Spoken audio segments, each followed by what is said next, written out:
بسم اللہ الرحمن الرحیم۔ السلام علیکم ناظرین، میں ہوں فیاض راجہ اور آپ دیکھ رہے ہیں لاج نیوز۔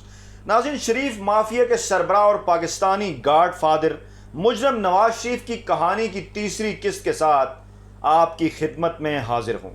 دوستو، پاکستانی سیاست کے شریف مافیا کی داستان کی پہلی دو اقساط میں آپ جان چکے کہ کیسے لاہور کے کاروباری خاندان کے فرزند نواز شریف نے سیاست میں جگہ بنانے کے لیے اپنے ماموں کے مشورے پر جرنیلوں کی قربت حاصل کی، جس کے باعث وہ پنجاب کی وزارت خزانہ حاصل کرنے میں کامیاب ہو گئے۔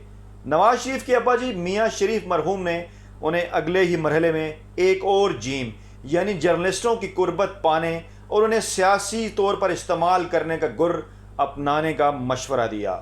ناظرین، نواز شریف کو وزارت خزانہ سنبھالتے ہی یہ اندازہ ہو گیا تھا کہ سیاسی میدان میں قدم جمانے کے لیے پریس سے مضبوط بنیادوں پر رشتہ استوار کرنا ضروری ہے۔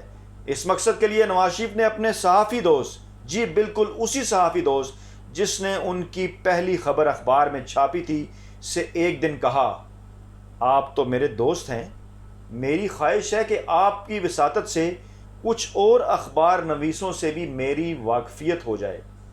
ان کے صحافی دوست نے جواب دیا، یہ کون سی مشکل بات ہے میاں صاحب، آپ اپنے محکمے کی کارکردگی کے حوالے سے ایک پریس کانفرنس بلا لیں، بہت سے دوست آ جائیں گے۔ دوستو، نواز شریف جو شروع ہی سے امپائر کو ساتھ ملا کر میچ کھیلنے کے عادی تھے، گھبرا گئے اور فوراً بولے، نہیں نہیں، ایسے نہیں، میں چیدہ اخبار نویسوں سے ملاقات کرنا چاہتا ہوں جو اعتماد کے لوگ ہوں۔ صحافی دوست نے پوچھا، اعتماد سے آپ کی کیا مراد ہے؟ نواز شریف نے مسکرا کر جواب دیا، مطلب یہ کہ اچھے لوگ ہوں، آپ کے بھی اچھے جاننے والے ہوں، کبھی کبھار میری ان سے گپ شپ ہو جایا کرے۔ میں چاہتا ہوں ہر اخبار سے کم از کم ایک اچھا رپورٹر میرا جاننے والا ہو، آپ کا کیا خیال ہے؟ نواز شریف کا صحافی دوست سمجھ گیا کہ ماں بدولت کو پریس کانفرنس اور صحافیوں کے چبھتے ہوئے سوالات سے ڈر لگتا ہے، انہیں تو بس پبلک ریلیشننگ کے لیے پی آر ٹائپ کے کچھ صحافیوں کی ضرورت ہے۔ تو یوں ناظرین، اس بات کے ٹھیک 3 یا 4 روز بعد نواز شریف کے اس خاص صحافی دوست نے اپنے چند قریبی ملنے والے اخبار نویسوں کو سیکریٹریٹ میں صوبائی وزیر خزانہ نواز شریف کے کمرے میں ملنے کی گزارش کی۔ نواز شریف نے اس ملاقات کے موقع پر کئی ایک اخبار نویسوں اور ان کے اخباروں کے نام اور ٹیلی فون نمبرز بڑی محنت سے اپنی ڈائری میں نوٹ کر لیے اور چند روز بعد ان سے براہ راست ٹیلی فون پر رابطے شروع کر دیے۔ دوستو، ہمارے ہاں اکثر صحافی جرنیلوں اور سیاستدانوں کی طرف سے براہ راست کالز آنے پر بڑے خوش ہوا کرتے ہیں اور اس بات کو اپنے قریبی لوگوں کو بھی فخر سے بتایا کرتے ہیں کہ مجھے فلاں وزیر اور فلاں فوجی آفیسر کی کال آئی تھی۔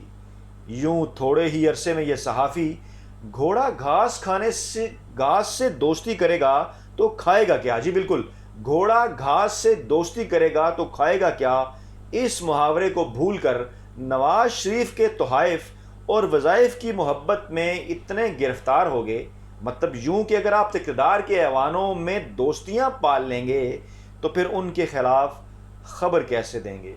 ناظرین، اور پھر یوں ایک وقت ایسا بھی آ گیا کہ نواز شریف نے ان راہوں کے اسرار و رموز جان کر بعض اخبارات کے نیوز ایڈیٹر سے براہ راست راہ و رسم بڑھا لیے اور نواز شریف کے خاص صحافی دوست نے کئی بار ایسے گفٹ پیکٹوں کا خود اپنی آنکھوں سے نظارہ کیا جو نواز شریف کی طرف سے ان کے اقتدار کے قریب ہونے والے اخبار نویسوں کو باقاعدگی سے بھجوائے جاتے تھے۔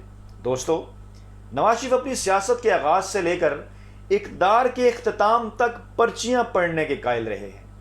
اسی حوالے سے ان کی سیاست کے شروع کے دور کا ایک واقعہ آپ سے شیئر کرتے ہیں۔ جن دنوں نواز شریف پنجاب کے وزیر خزانہ تھے تو ان کے صحافی دوست کی ایک کتاب کی تقریب رونمائی ہلٹن ہوٹل، جو کہ بعد میں آواری ہوٹل بن گیا، اس میں منعقد ہوئی۔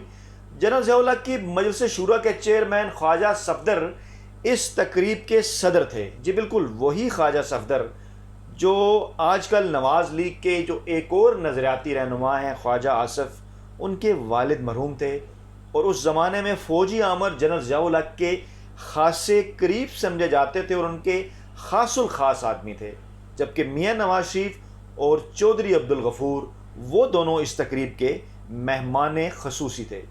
ناظرین، نواز شریف نے اپنے صحافی دوست کو خود ضد کر کے اور فرمائش کر کے اس تقریب کا مہمان خصوصی بننے کی جو ہے وہ خواہش ظاہر کی تھی، خود سے خواہش ظاہر کر کے بنے تھے، اور وہ اس بات پر خوشی سے پھولے نہیں سما رہے تھے کہ اس تقریب میں انہیں جنرل ضیاء الحق کے ایک انتہائی قریبی آدمی سے قربت کا موقع ملے گا۔ ان کی نظر میں یہ ان کے مستقبل کے حوالے سے انتہائی اہم پلاننگ تھی۔ تقریب سے 2 روز قبل نواز شریف کے پرائیویٹ سیکرٹری اس صحافی دوست کے پاس آئے اور نواز شریف کی فرمائش ان تک پہنچائی کہ میاں صاحب کہہ رہے ہیں انہیں کل شام تک ایک زبردست تقریر لکھ کر دی جائے۔ ابھی اگلی صبح کا سورج طلوع بھی نہیں ہوا تھا کہ نواز شریف کا پھر فون آ گیا اور پوچھنے لگے کہ جناب کیا تقریر لکھ دی گئی ہے؟ نواز شریف کے صحافی دوست نے اپنے ایک اور سینئر صحافی دوست سے فون پر درخواست کی اور یوں انہوں نے تقریباً 10 بجے وہ تقریر لکھ کر میاں صاحب کو بھجوا دی۔ دوستو، اب یہاں آ رہا ہے ساری کہانی کا انتہائی دلچسپ اور اہم موڑ۔ تقریب کے روز نواز شریف تقریب سے 1 گھنٹہ پہلے ہی ہوٹل میں پہنچ گئے۔ اتنے میں انہیں اطلاع ملی کہ خواجہ صفدر ہوائی اڈے سے چمبہ ہاؤس پہنچ چکے ہیں اور تھوڑی دیر میں تقریب میں آنے والے ہیں۔ یہ سن کر نواز شریف نے صحافی دوست کو کہا کیوں نہ ہم خود جا کر خواجہ صاحب کو یہاں لے آئیں۔ صحافی دوست نے حامی بھر لی۔ راستے میں نواز شریف نے اپنے اس صحافی دوست سے ایسی درخواست کر ڈالی کہ ان کے پیروں تلے سے زمین نکل گئی۔ جی، نواز شریف انہیں بڑی منت بھرے اور لجاجت بھرے انداز میں کہنے لگے، دیکھیے مجھ سے آج تقریر نہ کروائیں، مجھے وہ یاد ہی نہیں ہو رہی۔ دوست نے کہا یہ کیسے ہو سکتا ہے، آپ تقریب کے مہمان خصوصی ہیں، تقریر تو آپ کو کرنا پڑے گی۔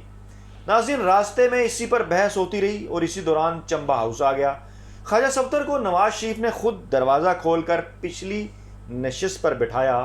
ہوٹل پہنچے تو نواز شریف نے اپنے صحافی دوست کی طرف اشارہ کر کے خواجہ صفدر صاحب سے کہا، خواجہ صاحب آپ ان سے میری سفارش کر کے مجھے اجازت دلوا دیں، میں نے کہیں جانا ہے، مجھے بہت ضروری کام ہے۔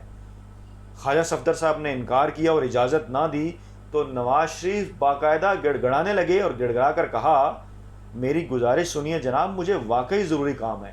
خواجہ صاحب نے مجبوراً اجازت دے دی۔ نواز شریف نے وہاں سے روانہ ہوتے ہوئے صحافی دوست کے کان میں سرگوشی کرتے ہوئے کہا، اصل میں تقریر بھول گیا ہوں، یہاں بڑے بڑے لوگ آئے ہوئے ہیں، میں آپ سے کل صبح ملوں گا۔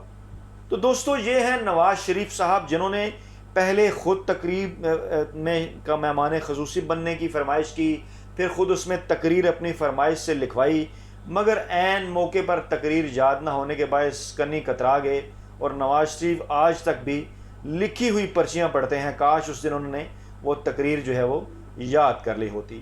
ناظرین، نواز شریف نے اپنی پہلی تقریر 1985 میں پنجاب کی وزارت اعلیٰ سنبھالنے کے بعد کی اور ان کی اس تقریر میں بھی بہت خاص بات تھی۔